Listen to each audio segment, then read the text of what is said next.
देखिए, एक पल पहले राजा थे, भिखारी बन गए, जब सारा स्वप्न चल रहा है। पार करते हैं सीमा, एक दिन 2 दिन पैर में फफोले पड़ गए, चल नहीं सकते हैं। इसी तरह से 7 दिन के बाद सीमा पार करते हैं। तो कहते हैं कि भाई भूख से मेरा प्राण निकलने जा रहा है, कुछ खाने को है तो दो। लोगों ने कहा कि देर हो गई, खिचड़ी बटता था, वो तो भंडारी बन करके जा रहा है। इन 3 प्रकार में वहाँ जाते हैं। भंडारी कहता है कि महाराज खिचड़ी तो बढ़ गई है, कहीं कुछ भी है तो लो। तो जड़ी हुई खिचड़ी बर्तन का था वो देते हैं। हाथ में जो ही लेते हैं, बर्तन तो था नहीं, कोई पात्र था नहीं, हाथ में खिचड़ी लेते हैं, जो ही खाना चाहते हैं मुँह सड़ाते हैं, चीज झपट्टा मारती है, खिचड़ी धूल धूसित हो जाता है, नीचे गिर जाती है। राजा जनक का नींद टूट गया। नींद जब खुल गई तो देखते हैं कि मैं तो राजमहल में हूँ। अब उनके मन में हो गया कि यह सत की वह सत, मैं जो शब्द देख रहा था वह सत है कि यह सत है। सिर्फ यही बोलते हैं कि यह सत की वह सत। पूरे राज परिवार सब लोग जगे, दरबारी लोग जगे कि राजा को क्या होगा, अब कुछ नहीं बोलते, सिर्फ कहते हैं यह सत की वह सत। एक से एक वैद, हकीम, डॉक्टर सब लोग आए, शंका का समाधान नहीं हुआ। बहुत दिन हो गए। तो राजा जनक सोचे कि अब बैठे से काम नहीं चलेगा, जब शंका समाधान नहीं होगा, रथ संभाल करके चले। जा रहे थे तो उधर से एक 800 टेढ़ा मेढ़ा व्यक्ति आ रहे थे। सारथी कहता है कि अरे तुमको सूझता नहीं है, राजा जनक की सवार रथ जा रहा है, तुम हटते नहीं हो। एक बार कहा, 2 बार कहा, 3 बार कहा। तब ये टेढ़ा मेढ़ा व्यक्ति जो थे वे कहते हैं कि मुझको नहीं सूझता है कि तुमको नहीं सूझता है, और वह जो रथ पर बैठा हुआ है उसको नहीं सूझता है। रास्ता किससे मांगा जाता है और किसको दिया जाता है। तुम देख रहे हो कि मेरा 8वां टेढ़ा मेढ़ा है, मैं चल नहीं रहा हूँ, और तब तुम हमसे रास्ता मांगते हो, और जो रथ पर बैठा हुआ उसको नहीं सूझता। राजा जनक रथ से उतर गए। कहते हैं महाराज आप कौन हैं? कहीं कि मैं कोई हूँ, तुमको राजा है ना? तो जी हम। कहाँ चले हो? तो गुरु खोजने के लिए। कहीं कि गुरु खोजने के लिए चले हो, रथ पर चढ़ करके गुरु मिल जाएंगे तो कैसे ले जाओगे? कहा महाराज मैं उनको रथ पर बिठाऊंगा। कहीं कि तुम? कहीं कि मैं पैदल चलूंगा। कहीं मुझे रथ पर बैठाओ, मैं तुम्हारी शंकाओं का समाधान करूंगा। रथ पर बैठा करके ले जाते हैं। राजमहल में सभा लगी हुई थी, पूरी सभा भरी हुई थी, 125 लोग बैठे हुए थे। जब ही इनको ले जाकर सिंहासन पर बैठाया जाता है, अष्टावक्र मुनि थे, 8वां टेढ़ा मेढ़ा, ठठा करके सारे सभासद हंस गए। अष्टावक्र मुनि ने भी ठहाका लगा कर हंस दिया। पूछते हैं कि महाराज क्यों हंसे? कहीं कि देखो पहले तुम्हारी प्रजा हंसी है, सभासद हंसी है, मैं तो पीछे हंसा हूँ, पहले उन्हें बता। उन लोग कहते हैं कि महाराज आज तक मैंने ऐसा टेढ़ा मेढ़ा व्यक्ति रूप नहीं देखा था, इसलिए हमको हंसी आ गई। पूछते हैं कि अष्टावक्र से महाराज आप क्यों हंसे? अष्टावक्र मुनि कहते हैं कि मैं यही जानता था राजा जनक महान विज्ञानी हैं, उनके सभा में सभी विज्ञानी लोग बैठे हुए हैं, लेकिन यहाँ मैं यहाँ देख रहा हूँ सबके सब क्षमा बैठे हुए। क्योंकि महाराज जी आप क्या कह रहे हैं? कहीं के रे जो चमड़े की पहचान करे वह चमार नहीं तो और क्या। नदी टेढ़ी मेढ़ी होती है, जल टेढ़ा मेढ़ा नहीं होता, गन्ना टेढ़ा मेढ़ा होता है, लेकिन रस उसका टेढ़ा मेढ़ा नहीं होता। गाय उजली, लाल, पीली, कभी चित कभी सब तरह की होती है, चाहे अमेरिका का हो चाहे भारत का हो, सबका दूध उज्जवल होता है। उसी तरह से शरीर नाटा हो, लंबा हो, काला हो, गोरा हो, टेढ़ा हो, कुछ भी है, इसके अंदर जो रहने वाला जीवात्मा है वह एक, उसमें कोई अंतर नहीं। कहेंगे तो हुआ महाराज मेरी कोई शंका है। कहीं क्या शंका है? कहीं कि यह सत की वह सत, कहीं कि न वह सत न यह सत। आंख बंद किए एक पर कहिए कि न वह सत न यह सत। कहीं कि महाराज मेरा जैसा प्रश्न वैसा का उत्तर। सत क्या है? उनकी राजन स्वप्न किसने देखा? तो मैं। अभी कौन है? तो मैं। यह मैं कहने वाला कौन है? यह जो मैं कहने वाला वही सत्य है। इस अवस्था के लिए, जागृत अवस्था के लिए स्वप्न झूठा है, स्वप्न अवस्था के लिए जागृत अवस्था झूठा है। इसलिए वह सत्य नहीं, सत्य दोनों सत्य नहीं है।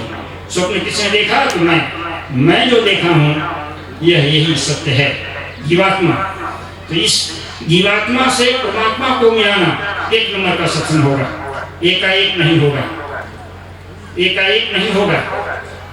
सच्चे सदगुरु से युक्ति जान करके सत्संग करेंगे। अभी जो हम लोग सत्संग कर रहे हैं तीसरे दर्जे का सत्संग है, लेकिन बहुत मूल्य है। जब तक इस सीढ़ी पर नहीं चढ़ेंगे, दूसरे सीढ़ी पर नहीं जाएंगे, गुरु नहीं मिलेंगे।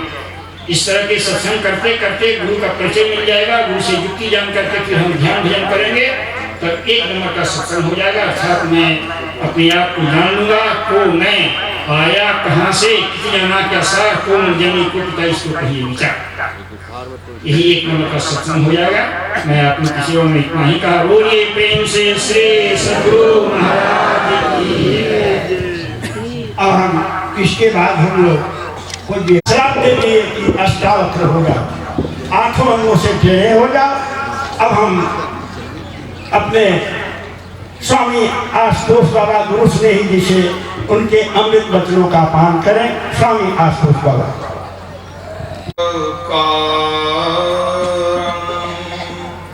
व्याप्तं येन चराचरं तत्पदं दर्शितं येन तस्मै श्री गुरवे नमः।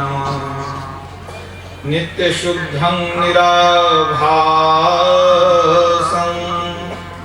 निराकारं निरञ्जनं नित्यबोधं चिदानन्दं गुरुं ब्रह्म नमाम्यहम्। बोलिए प्रेम से श्री सद्गुरु महाराज की जय। परमाराध्य गुरुदेव के पावन चरणों में कोटिशः नमन। परम आदरणीय स्वामी गुरु प्रसाद बाबा के चरणों में कोटिशः नमन। महासभा के पदाधिकारी एवं सदस्यगण, स्वागत समिति के पदाधिकारी एवं सदस्यगण, वंदनीय साधु समाज, धर्म प्रेमी सज्जनों, माताओं, बहनों तथा प्यारे बच्चों। संसार में सबसे प्राचीन धर्म हमारा वैदिक धर्म है। इस धर्म का मूल है वेद। वेदों में भी ऋग्वेद सबसे प्राचीन है। ऋग्वेद के अध्याय 19 में एक मंत्र आया है, संगच्छध्वं संवद्दध्वं संगो मनांसि जानताम। वेद भगवान उपदेश करते हैं कि हे मनुष्यों, आपस में परस्पर अच्छी तरह मिलकर रहो, अच्छी तरह मिलकर रहो और प्रेम पूर्वक बातचीत करो। विरोध छोड़कर एक समान वचन बोलो। इस मंत्र से पता चलता है कि वेद भगवान चाहते हैं कि हमारे समाज में प्रेम और सद्भावना की स्थापना हो। प्रेम और सद्भावना हमारे धर्म का मूल है। जहां प्रेम है वहां शांति है, और जहां शांति है वहां सुख भी है। इसी पवित्र उद्देश्य से आज इस महान सत्संग का आयोजन किया गया है। सोन नदी के किनारे बसे इस शहर के इस पवित्र भूमि में महाधिवेशन का आयोजन किया गया है। अगर इस स्थान की महिमा को जानना चाहें तो यह आश्रम किसी तीर्थ से कम नहीं है। आप सभी जानते हैं कि संत जहां जन्म लेते हैं वह स्थान तीर्थ हो जाता है। संतों के चरण जहां जहां पड़ते हैं वे सारे स्थान तीर्थ बन जाते हैं। संत जहां तपस्या करते हैं, साधना करते हैं, वह स्थान भी तीर्थ हो जाता है। संत जहां अपने पार्थिव शरीर को त्याग करते हैं वह स्थान भी तीर्थ हो जाता है। हम लोग अभी महर्षि में ही ध्यान योग आश्रम के प्रांगण में बैठे हुए हैं। यहाँ परमाराध्य गुरुदेव महर्षि में ही परम जी महाराज आते थे, रहते थे, संत मत का प्रचार किया करते थे यहाँ से। और उनके बाद भी उनके परम प्रिय शिष्य महर्षि संत सेवी परम जी महाराज यहाँ आया करते थे, रहा करते थे। और इतना ही नहीं, परम पूज्यपाद शाही स्वामी जी महाराज भी यहाँ पधारा करते थे। यहाँ लंबे समय तक रह करके संत मत का प्रचार प्रसार किया करते थे। ऐसे महापुरुषों के चरण रज से यह स्थान पहले से बलते हो चुके। मुझे ज्ञात हुआ कि लगभग 25 वर्ष पूर्व महाधिवेशन का यहाँ आयोजन किया गया था। 25 वर्ष के पश्चात आज पुनः यहाँ के धर्म प्रेमियों ने इतना बड़ा दिया उठाया और इस महान यज्ञ को आयोजित किया है। तो सभी धन्यवाद के पात्र हैं। तो हम लोग आज इस महान सत्संग में उपस्थित होकर अपने जीवन का कल्याण कर रहे हैं। बड़ा ही शुभ क्षण है, बड़ा ही पवित्र क्षण है। गुरु महाराज कहते थे कि सत्संग का यही उद्देश्य है कि पूरी जनता जो है भली बन जाए, सब सुधर जाए, सबका सुधार हो, सबका कल्याण हो। मुझे विश्वास है इस सत्संग के आयोजन से लोगों का नैतिक, चारित्रिक, बौद्धिक और आत्मिक उत्थान होगा, अवश्य होगा। सत्संग के द्वारा सब कुछ संभव है, कुछ भी असंभव नहीं है। आप लोगों को ज्ञात है यह संत मत सत्संग है। संत मत सत्संग अर्थात ऐसा सत्संग जो संतों के ज्ञान के अनुकूल हो, संतों के विचार के अनुकूल हो, वह सत्संग। कुछ लोग सोचते हैं कि संत मत महर्षि में ही परम जी महाराज के द्वारा चलाया गया कोई नया मत है। कुछ लोग ऐसा सोचते हैं, लेकिन वस्तु स्थिति ऐसी नहीं है। संत मत परम सनातन, परम पुरातन वैदिक मत है। संत मत का जो ज्ञान है वह वेद में भरा पड़ा है, वेद से ही निकला हुआ यह ज्ञान है, जिसे संतों ने आत्म कल्याण के लिए प्रचारित किया। अवश्य ही यह बात सही है कि संतों ने कर्म कांड पर विशेष जोर नहीं दिया, ज्ञान कांड को उन्होंने प्रचारित किया, ताकि प्रत्येक जीव आत्मज्ञान प्राप्त करके आत्म कल्याण को हासिल करे। यही उद्देश्य है। समय समय पर संतों ने संत मत की चर्चा की है। ऐसा नहीं कि सिर्फ महर्षि मही बाबा या महर्षि संत सेवी जी महाराज ने चर्चा की है। अगर हम संत कबीर साहब की बात लें तो उन्होंने भी संत मत की चर्चा की। उनकी वाणी है, वेद की तेव भवजाल है, मरिहम बौराई हो, संत मता कुछ और है, ढूंढा तीन पाई हो। गोस्वामी तुलसीदास जी की वाणी आप सुने, उन्होंने भी संत मत की चर्चा की है। यहाँ न पक्षपात कछु राखों, वेद पुराण संत मत भाखों। संत राहा स्वामी साहब जो आगरा में हुए थे, उन्होंने संत मत की चर्चा की। संत मता सबसे बड़ा यह निश्चय कर जान, सूफी और वेदांती उससे नीचे मान। हाथरस के संत तुलसी साहब, उन्होंने भी संत मत की चर्चा की। संत मता है सार और सब जाल पसारा, परमहंस जगवेश बहे सौ मन की लारा। उसके बाद तो हमारे गुरुदेव ने संत मत का प्रचार किया ही। संत मता बिनु गति नहीं, सुनो सकल दे कान, जो चाहो उद्धार को तो बनो संत संतान। यह संत मत ऐसा मत है जो किसी एक संत के नाम पर आधारित नहीं है। यहाँ हम लोग रोज गाते हैं, सब संतन की बड़ी बलिहारी। जितने संत हैं किसी से भेदभाव नहीं, यहाँ सभी संतों का सम्मान होता है। जो मत किसी एक संत के नाम पर आधारित होता है वहां थोड़ी संकीर्णता हो जाती है। लेकिन तुलसी साहब ने, बाबा देवी साहब ने जिस संत मत का प्रचार किया वह किसी एक संत के नाम पर नहीं है। यहाँ सभी संतों का समान रूप से आदर होता है। ऐसा नहीं कि सिर्फ भारत के संतों का, विदेश में भी कोई संत हुए उनका भी समान रूप से आदर होता है। सभी धर्मों का निचोड़ यहाँ रखा जाता है। यहाँ आप वेद और कुरान की बातें सुनते हैं तो बाइबल और कुरान की बातें भी सुनते हैं। यह संत मत की विशेषता है। जैसे नदियों का जल मिलकर के समुद्र में एक में हो जाता है, उसी तरह संत मत में सभी मत आकर के मिल जाते हैं। सभी धर्मों और सभी मतों का यह समन्वय है। तो यह संत मत का सत्संग है, संतों के मत के अनुकूल चलने वाला सत्संग। सत्संग की व्याख्या पूर्वता से भी सुन रहे थे कि सत्य का संग सत्संग है। सत्य परमात्मा को कहते हैं, पर परमात्मा का संग तुरंत नहीं मिल जाता है।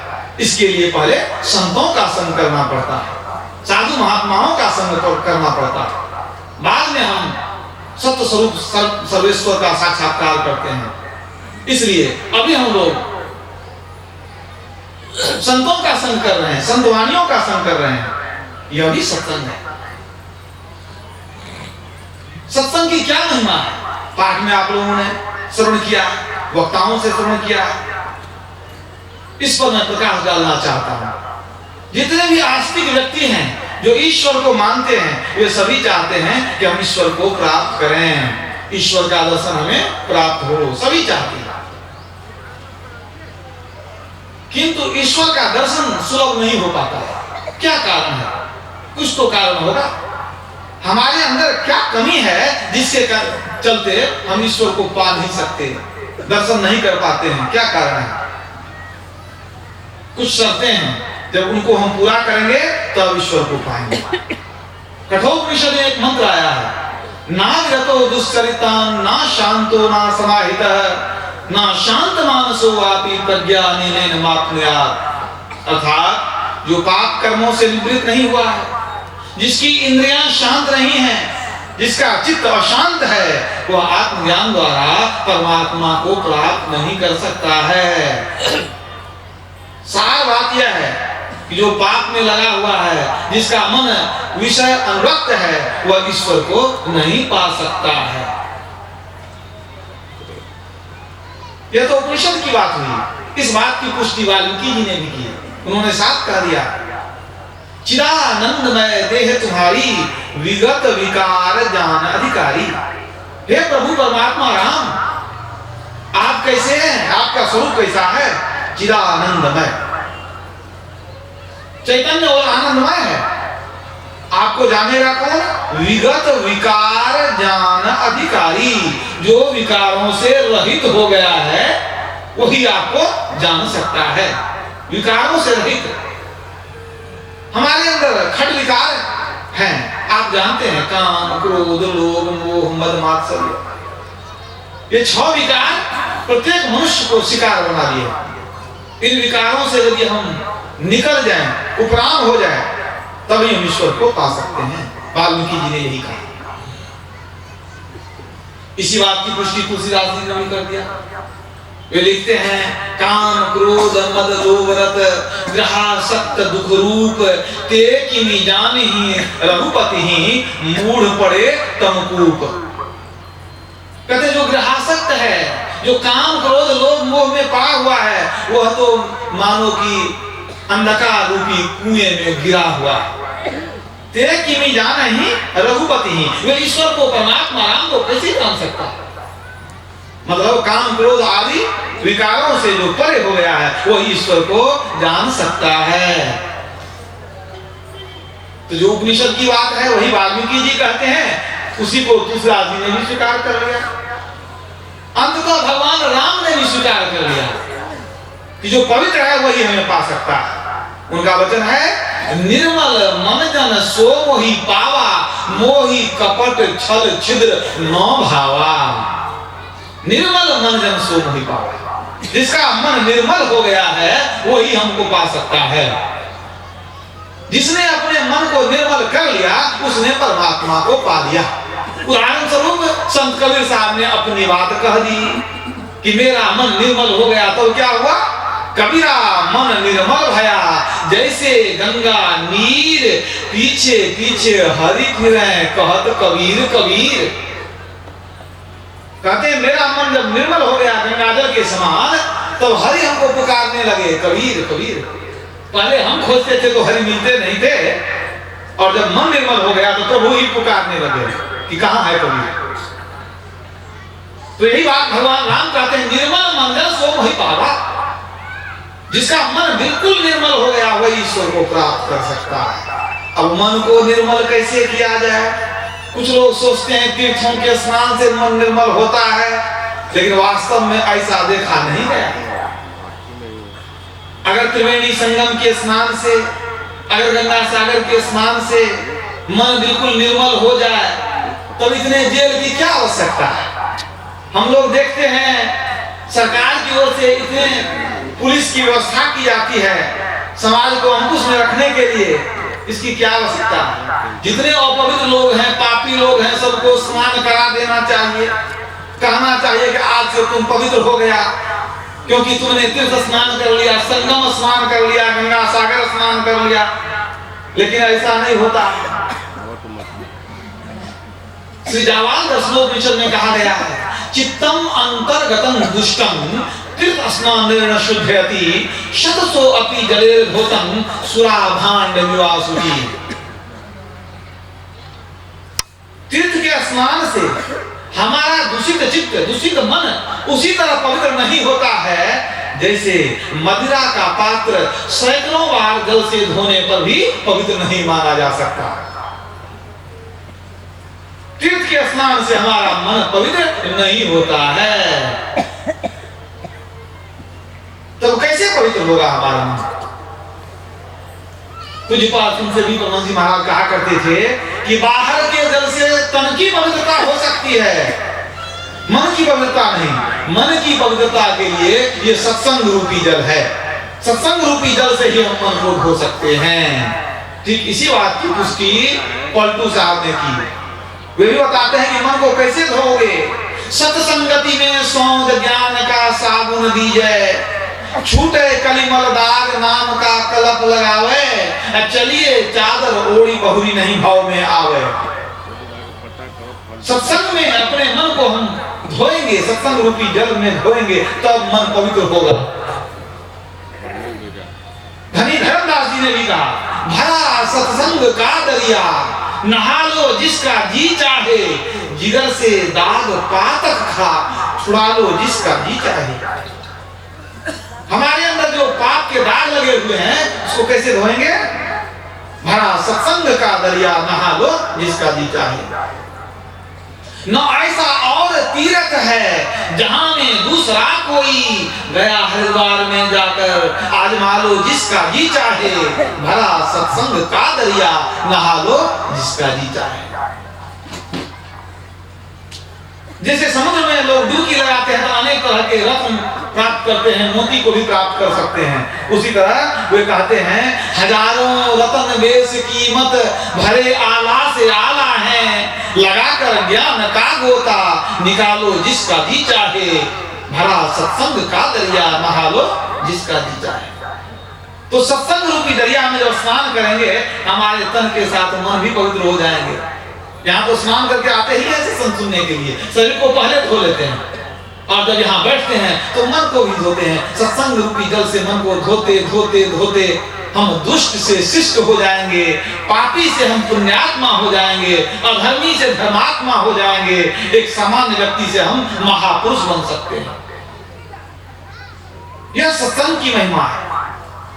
सत्संग लागी रहो ए भाई, तेरी बनत बनत बन जाई। हम परमात्मा का दर्शन चाहते हैं, इस सत्संग में बैठकर सब कुछ सुलभ है। पलटू साहब ने कहा, छोड़ी कथनी कहे ज्ञान से जुदा, रैन और दिवस क्या पढ़ेगी का। रहनी रहे बिना मुक्ति ना मिलेगी, काम और क्रोध को नहीं जीता। दास पलटू कहे बैठू सत्संग में, आप में देख ले राम और सीता। यह सत्संग ऐसा है, यहाँ युक्ति बताई जाती है कि अपने अंदर परमात्मा का दर्शन कैसे करें। परमात्मा ने कृपा करके हम लोगों को मनुष्य का शरीर दिया है, किस लिए दिया? परमात्मा जब जिस जीव को अपने पास बुलाना चाहते हैं, जिसे मुक्ति देना चाहते हैं, जिसका उद्धार करना चाहते हैं, उसको मनुष्य शरीर देते हैं।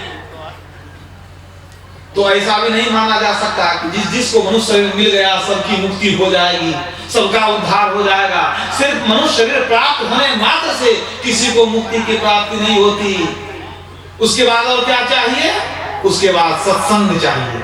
याद रखिए, मनुष्य शरीर की प्राप्ति हो, सत्संग मिले और सच्ची भक्ति मिले, तभी मुक्ति की प्राप्ति होती है। तो जिस परमात्मा ने कृपा करके यह मनुष्य शरीर दिया, वे सत्संग भी सुलभ करा देते हैं।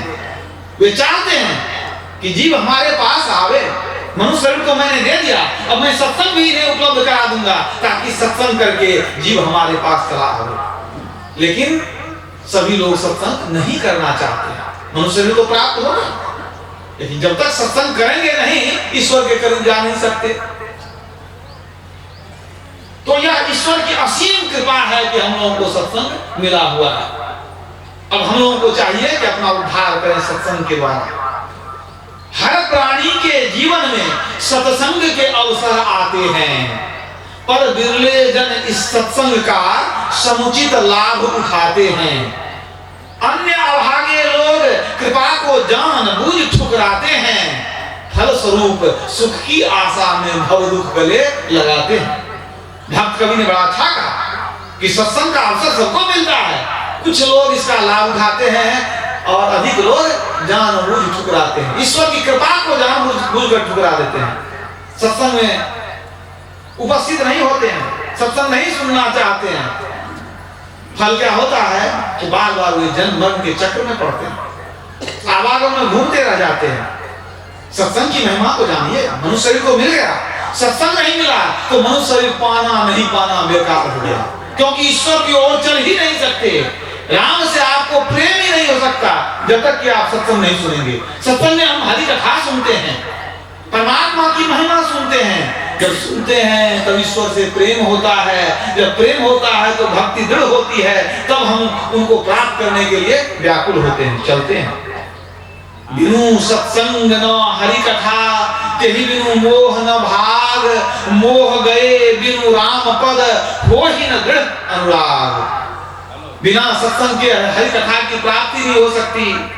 बिना हरि कथा सुने मोह का नाश नहीं हो सकता, और जब तक मोह का नाश नहीं होगा तब तक हरि चरण में प्रेम ही नहीं हो सकता। इसलिए जितने भी संत हुए, भगवंत हुए, शास्त्रों का आप अध्ययन करके देखें, सबने एक स्वर से उद्घोष किया कि सत्संग करते रहो, तभी सुधार होगा, और सुधार होगा तभी उद्धार भी हो सकता है। प्राचीन काल का समय था, राजगृह में एक चोर था जिसका नाम था रोहिणी। बड़ा शातिर चोर था वो। एक छोटी लौकथा सुना रहा हूं। वह खानदानी चोर था, पैसे से उसके बाप दादा ने वही कर्म किया सब दिन। उसके पिता जब बूढ़े हो गए, रोहिणी उनके पास गया कि पिताजी, जब कुछ बाधा आती थी तो आपसे कुछ सलाह दे लेता था, अब तो आप जा रहे हैं, कुछ अंतिम उपदेश दे दीजिए। पिताजी ने अंतिम उपदेश दिया कि बेटा, अगर इस धंधा में बरकत चाहते हो, उन्नति चाहते हो, तो एक बात गांठ बांध लेना, जहां भी कहीं साधु महात्मा हो वहां तो निकट जाना ही नहीं, कभी भूल करके नहीं जाना। अगर कहीं भूल में चले भी गए तो उनकी वाणी कान में नहीं पड़नी चाहिए, दोनों अंगुली कान में डाल करके तुरंत वहां से प्रयाण कर जाना। यही हमारा अंतिम उपदेश है। अगर अपने धंधे में बरकत चाहते हो, धंधा क्या था? चोरी करनी। पिताजी तो यहाँ करके कर करके गुजर गए और पिताजी की बात को पालन करने लग गया। एक दिन कहीं से गुजर रहा था, देखा बड़ी भीड़ है, मन में उत्सुकता होगी, पता नहीं क्या भीड़ है, हम भी जाए। नजदीक चला गया, वह रोहिणी नाम का चोर। नजदीक गया तो लगा कि कोई बैठा हुआ है, उनको सब घेरे हुए हैं। पूछा कि भाई कौन है, कौन, किनको घेर करके सब बैठा हुआ है? किसी व्यक्ति ने कहा तुम नहीं जानते हो, बड़ा ही सूक्ष्म है, भगवान महावीर पधारे हैं, उन्हीं के दर्शन और सत्संग के लिए इतने लोग व्याकुल हो रहे हैं। सभी उनको घेर करके उनकी वाणी सुनने के लिए तत्पर हैं। अब तो रोहिणी का माथा ठनका कि कहां बीच में फंस गए, ये तो महात्मा जी हैं। पिताजी ने उपदेश दिया था कि अगर तुम चाहते हो कि धंधा में बरकत हो तो जहाँ साधु महात्मा वहां जाना नहीं, ये तो फंस गए, अब किसी तरह से हम निकलते हैं। और तो प्रवचन भी कर रहे थे तो तुरंत कान में अंगुली लिया, वहां से भागना शुरू किया। इसी बीच में अचानक पैर में एक कांटा चुभ गया, तो कांटा चुभ गया तो हाथ से निकालना पड़ेगा। जैसे एक अंगुली हटाया कान से कांटा निकालने के लिए तो थोड़ी बात अंदर चली गई। भगवान महावीर उस समय प्रवचन कर रहे थे तो वे कह रहे थे कि देवी देवताओं के शरीर की छाया नहीं बनती है, जो स्वर्गलोक में रहने वाले हैं देवी देवता, उनके शरीर की छाया नहीं बनती है। तो इतनी बातें उसके कान में तो चली गई, किसी तरह झटपट फिर कान में उंगली लिया, वहां से भागा, चला गया। समय बीता चला गया। कुछ समय के बाद एक बार ऐसा हुआ कि चोर चोरी कर रहा था, अचानक वह पकड़ा चला गया। राजा के सिपाहियों ने पकड़ लिया तो लेकर के गया राज दरबार में, पूछना शुरू किया, नाम बताओ, घर बताओ, कुछ नहीं बताया। इसको कोई पहचानता नहीं था कि यही सातिर चोर रोहिणी है। कितना भी मार पीट किया, कुछ नहीं बताया। राजा ने कहा नहीं, इससे पता करना जरूरी है कि यही तो नहीं है वो चोर, इसको 7 दिन के लिए जेल में रखना पड़ेगा, बहुत कड़ी सजा इसको देंगे। कितना भी पूछा उसने कुछ नहीं बताया। अंत में मंत्री ने युक्ति निकाली, किसे को उगलवाना है, ये है कौन। मंत्री ने क्या किया, कुछ दवाई दे करके उसको बेहोश कर दिया। जब वो बेहोश हो गया, उसको ले जाकर राजा के उपवन में सुला दिया। एक जगह उपवन बहुत अच्छी तरह सजा हुआ था, चारों तरफ फूल सुगंधी बिखरी हुई, प्रकाश की व्यवस्था, और वहां कुछ सुंदर स्त्रियां सुसज्जित वस्त्र में नृत्य करने लगी जैसे कि अप्सरा हो। मैं वहां की जगह ऐसी बना दी गई कि एक नजर में लगे कि यह धरती पर नहीं है, कहीं हम स्वर्ग में पहुंच गए। अप्सराएं नृत्य कर रही है, मधुर संगीत बज रहा है, देखने में बहुत सुंदर दृश्य है उपवन का। और वह चोर सोया हुआ था। फिर उसको होश जैसे ही आया, आंख खोलता है तो 2-4 अप्सराएं चारों तरफ से घेर लेती